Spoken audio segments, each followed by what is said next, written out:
آج ہم یہ خیال کرتے ہیں، شیطان کا بہکاوا ہے نا، وہ وسوسے ڈالتا ہے سینوں میں، دلوں میں، کہتے جھوٹ کے بغیر تو کوئی کاروبار چل ہی نہیں سکتا، کیسے ہم سچ بولیں، اس طرح ہم اپنی چیز کو فروخت نہیں کر سکتے۔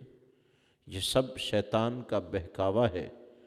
جھوٹ کے ساتھ کاروبار ترقی نہیں پا سکتا، چونکہ وہ برکت سے خالی ہوتا ہے۔ نحوست کا ڈھیر جتنا بڑا ہو نا، اس کی نحوست اتنی زیادہ ہوتی ہے، اور جس میں برکت آ جائے وہ ڈھیر چھوٹا بھی ہو تو وہ بڑا ہو جاتا ہے، اس میں راحت ہوتی ہے۔ آقا علیہ السلام نے اس ایک حدیث میں فرمایا ان التجار هم الفجار۔ صحابہ یہ فرمان سن کے حیران ہو گئے، ہل گئے۔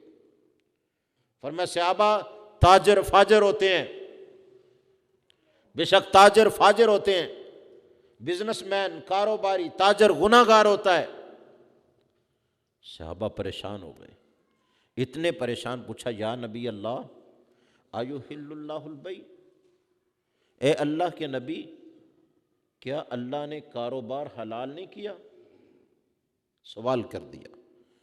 کہا حضور آپ نے تو تجارت کے نفع کا بڑا تذکرہ کیا ہے کہ 90% برکت خیر مال اور معیشت اللہ نے کاروبار میں بزنس میں رکھی ہے، اور 10% باقی سب میں۔ حضور علیہ السلام خود تجارت کرتے رہے، قافلوں کے ساتھ گئے، اور آج یہ فرما رہے ہیں کہ تاجر فاجر ہوتے ہیں۔ فاجر بڑے گناہ گار کو کہتے ہیں، فرمایا تاجر فاجر ہوتے ہیں۔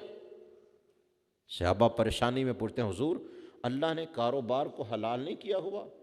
یعنی رب نے تو قرآن میں کہا احل اللہ البیع وحرم الربا، کہ اللہ نے تجارت کو حلال کیا ہے اور سود کو حرام کیا ہے۔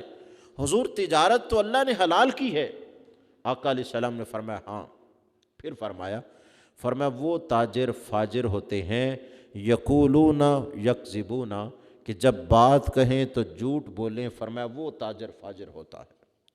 پھر فرمایا وَيَأْتِمُونَ وَيَأْسِمُونَ، فرمایا امانت اس کے پاس ہو تو اس میں خیانت کرتا ہے، وہ تاجر فاجر ہوتا ہے۔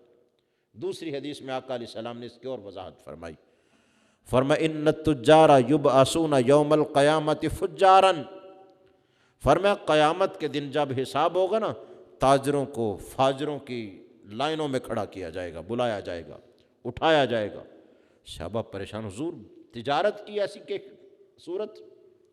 پھر آپ نے استثناء بیان فرمایا اور گویا تاجروں کو تلقین کی کہ اونلی فار دا فنانس ہی سارے کام نہ کرتے رہنا، یہ مت خیال کرنا اب نفع آتا ہے جیسے بھی آئے اسے سمیٹتے جائیں، لوگوں کے حقوق کا خیال کرنا۔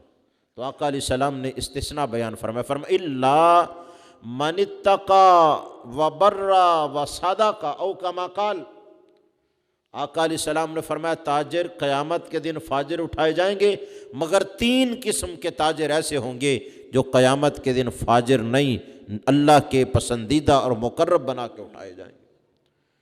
صحابہ سن رہے تھے وہ کون؟ فرمایا من اتقى، وہ تاجر جو متقی ہو جائے، پرہیزگار ہو جائے، تجارت کرتے ہوئے بھی خوف خدا اسے ضرور ستائے، اللہ سے ڈرتا رہے، وہ اللہ کا مقرب ہوتا ہے، پسندیدہ ہوتا ہے، اللہ کو راضی کرنے والا ہوتا ہے۔ پھر فرمایا وبرا، اور وہ تاجر جو نیکی کرنے والا ہوتا ہے، حسن سلوک کرنے والا ہوتا ہے، اپنے ملازمین کے ساتھ، متعلقین کے ساتھ، غرباء کے ساتھ ہمدردی کا پہلو رکھتا ہے، فرمایا وہ قیامت کے دن اللہ کے مقربین میں ہوگا۔